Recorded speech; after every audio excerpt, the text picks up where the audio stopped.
Les événements qu'on connaît en Afrique depuis quelques mois poussent un certain nombre d'Africains à se poser la question de savoir si ce n'est pas le recommencement de la colonisation ou une certaine forme de recolonisation.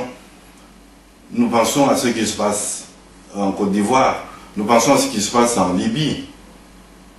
Et alors un certain nombre d'intellectuels africains se posent des questions. Est-ce qu'on n'est pas en train de recoloniser l'Afrique? 50 ans de célébration, ou plutôt 50 ans d'indépendance, qu'est-ce que ça représente? Eh bien, c'est rien du tout, parce qu'on est en train de recoloniser l'Afrique. Et alors, nous avons lu depuis quelques semaines une abondante littérature des Africains qui se disent, eh bien, on recolonise l'Afrique, nous avons des preuves, voilà ce qui se passe en Côte d'Ivoire, voilà ce qu'on a fait. C'était plutôt l'armée française qui a contribué au kidnapping de l'ancien président ivoirien, et ainsi de suite. Alors, face à tout cela, moi j'ai commencé à me poser aussi quelques questions. Je me suis dit, mais est-ce que les Africains ne sont pas un peu trop naïfs? Est-ce que les Occidentaux peuvent faire le contraire de ce qu'ils sont en train de faire aujourd'hui? Est-ce que le vrai problème consiste à apporter des preuves? Il faut reconnaître que les Africains, ou plutôt les Occidentaux, font leur boulot. Comment voulez-vous qu'un pays comme la France, dont on dit qu'elle a une dette qui s'élève à plus de 2000 milliards de dollars, puisse rester tranquille et ne pas trouver un terrain de déploiement pour pouvoir résoudre ces problèmes? Donc ce qu'ils font, c'est tout à fait normal, du point de vue ou dans la logique des rapports de force.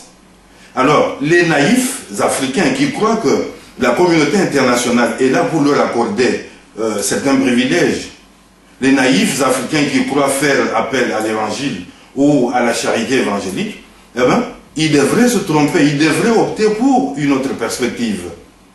Il n'est pas concevable que dans un continent où il y a tant de personnes qui réfléchissent, tant de personnes qui ont étudié, on puisse continuellement se baser sur ce que la communauté internationale peut faire, ce que la communauté internationale peut apporter, et on se dit, oui, mais vous savez, j'ai la preuve que Sarkozy a fait ça, j'ai la preuve que tel autre président occidental a fait ceci. Mais ça, ils le font et c'est normal, parce que l'argument de la force, l'argument de la conquête, la logique de la conquête, a certainement contribué à faire de l'Occident ce qu'il est aujourd'hui.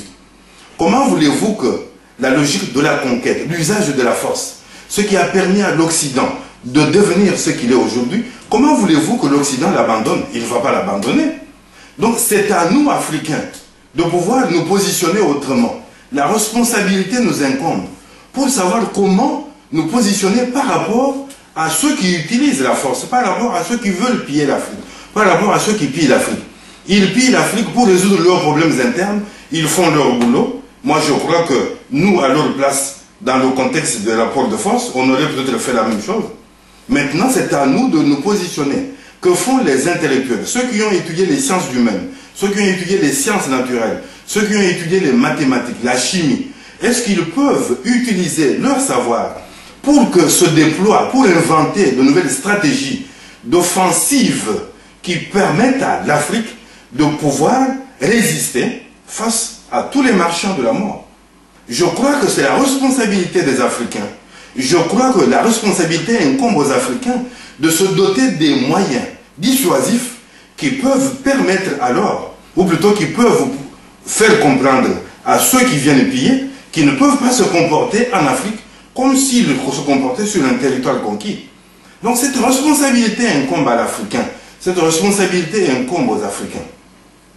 Eh bien, qu'est-ce qu'il faut faire? Donc il faut faire cela. Mais pourquoi ça ne se fait pas? Je crois que si ça ne se fait pas, c'est entre autres parce que l'éducation, parce que la formation, parce que l'enseignement, c'est quelque chose qui a été confisqué en Afrique.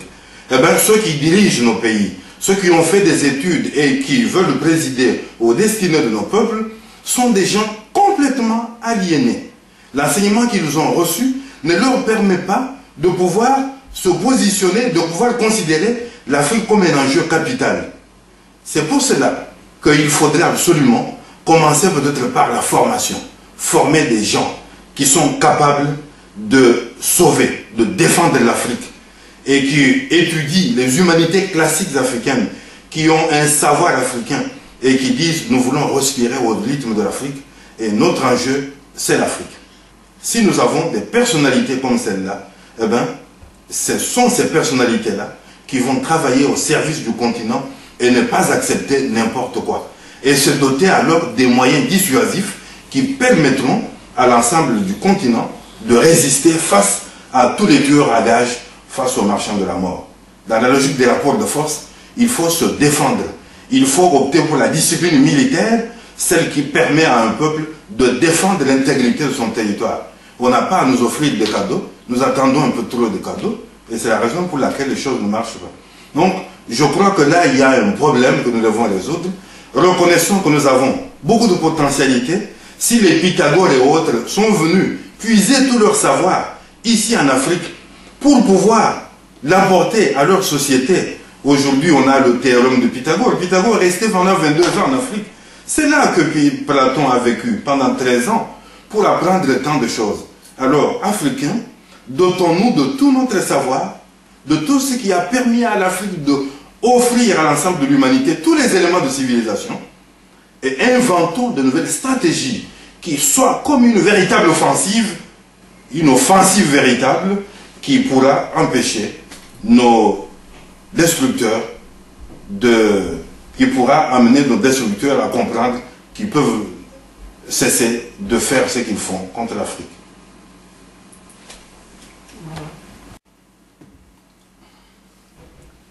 L'ensemble de mes réflexions que je mène depuis un certain temps porte sur la question de la construction d'un nouvel imaginaire africain. Lorsque j'ai réalisé une vidéo il y a quelques mois autour de l'ouvrage intitulé « Fatigué d'être africain » avec un point d'interrogation évidemment, il y en a qui ont pensé que j'invitais un certain nombre de compatriotes à prendre des armes. Je dis, écoutez, lorsque je parle de la discipline militaire, il faut bien comprendre de quoi il est question. Un militaire, eh ben, il a été formé de telle manière qu'il puisse défendre l'intégrité du territoire. Il ne peut pas permettre à un étranger, à n'importe qui, d'entrer dans son territoire, à l'intérieur de son territoire, n'importe qui. Il faut avoir cette discipline-là, de celui qui défend l'intégrité de son territoire. Et il faut donc se doter d'un imaginaire qui se compose de ce refus de se laisser dominer par les autres. Et ça, c'est très important, c'est ce qui manque à l'ensemble du continent. C'est la raison pour laquelle on peut faire de nous tout ce qu'on veut. Et alors nous, tout à fait naïfs, nous croyons que la communauté internationale va effectivement manifester sa générosité, sa charité légendaire et faire du bien à l'ensemble de la société africaine. Il n'en est pas question. Dans la logique des rapports de force, il faut nous comporter d'une autre manière. Nous devons nous-mêmes utiliser des moyens qui nous permettent de pouvoir nous défendre vis-à-vis de tous les adversaires. Et parce que ceux qui viennent en Afrique n'ont pas besoin de nous offrir des cadeaux.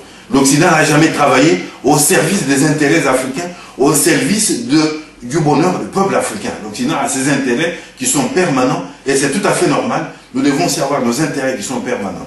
Alors, la question à laquelle je travaille, qui porte sur la construction de nouvel imaginaire africain, est une question fondamentale, parce qu'elle nous permettra effectivement de nous doter de notre esprit, de nous doter d'un mythe fondateur. Comme nous l'avons dit à plusieurs reprises, chaque peuple a toujours besoin d'un mythe fondateur, de la construction d'une certaine image, d'une certaine représentation de soi-même, pour pouvoir empêcher tout ce qui peut donc le nuire, ou tout ce qui peut nuire à ce peuple. Alors, ce mythe fondateur, nous en avons besoin. Et c'est ce mythe fondateur qu'on va trouver à travers l'ensemble des contes, des récits légendaires, mythiques de notre tradition, l'ensemble des choses que nous avons apprises l'ensemble de nos cultures, l'ensemble des réflexes que nous avons reçus de nos parents, et ainsi de suite. Eh bien, tout cela, dans la mesure où ça peut nous permettre de nous construire une origine, que nous pouvons même être capables d'embellir. Parce que, à quoi sert-il de pouvoir contribuer à la dépréciation de soi-même? Il faut présenter une image positive de sa personnalité, et c'est ça qui peut effectivement permettre à un peuple de progresser. C'est dans cette perspective qu'il faut situer la discipline militaire à laquelle je convie l'ensemble de la population africaine. Et si cette discipline militaire, si la construction de nouvel imaginaire peut nous pousser à pouvoir inventer des stratégies véritables qui nous permettent effectivement de nous défendre lorsqu'un l'ennemi vient nous attaquer, eh bien, pourquoi ne pas inventer ces stratégies-là? Nous avons des chimistes, nous avons des techniciens, nous avons des hommes qui sont forts en sciences, des moyens dissuasifs qui nous permettraient de nous défendre. Il faut les inventer, il ne faudrait pas avoir peur. Sinon, on pourra toujours nous traiter, nous traîner dans la boue et faire de nous ce qu'on veut. Fini la naïveté. Voilà ce que je voulais transmettre comme message à travers une autre vidéo, et je crois que c'est absolument important. Et je voudrais terminer en disant que ce nouvel imaginaire ne peut jamais se construire lorsque on a un comportement négatif, péjoratif, vis-à-vis de la religion de ses ancêtres. Et c'est encore quelque chose de tout à fait important. Donc, nous voudrions que l'Africain puisse réfléchir à frais nouveaux sur la capacité de sa propre religion, de ses propres religions ancestrales, la capacité de ces religions à pouvoir faire de lui un nouvel homme et à lui donner une nouvelle configuration de l'humanité. Je crois que cela est possible.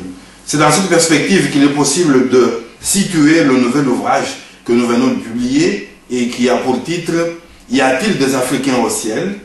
Et le sous-titre, c'est « Essai d'eschatologie afro-cam ».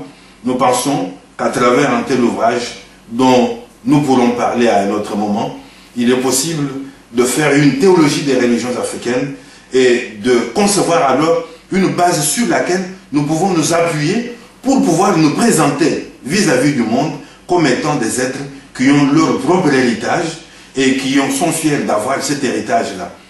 Alors il y en a qui disent, oui, mais est-ce que votre héritage vous a permis d'échapper à toutes les exploitations menées, ou plutôt à toutes les initiatives menées par l'Occident contre l'Afrique? Mais je dis, mais écoutez, est-ce que les religions ancestrales du peuple japonais lui ont permis d'échapper à l'humiliation que ce peuple a pu subir? Il y a eu deux grandes humiliations qu'on connaît. Il y a eu les bombes atomiques qui ont été lancées sur le Japon. Mais alors, où se trouvait la sagesse de ses ancêtres? Mais je dirais, le Japonais n'a pas rejeté la sagesse de ses ancêtres parce qu'elle ne lui a pas permis, ou parce que cette sagesse ne lui aurait pas permis de chasser l'ennemi. Non. Il s'est plutôt appuyé sur les repères ancestraux pour devenir ce qu'il est aujourd'hui. Un peuple fort sur le plan industriel, un peuple fort sur le plan technologique, un peuple fort sur tous les plans. Donc, les repères ancestraux, les repères traditionnels, tout cela doit être la base sur laquelle nous fondons notre conception de l'avenir et notre configuration d'un nouveau modèle directeur en vue d'améliorer la situation de l'Afrique, et nous ne devons pas nous décourager. Merci. Voilà. Encore 7 minutes. Ah, c'est bien. C'est bien.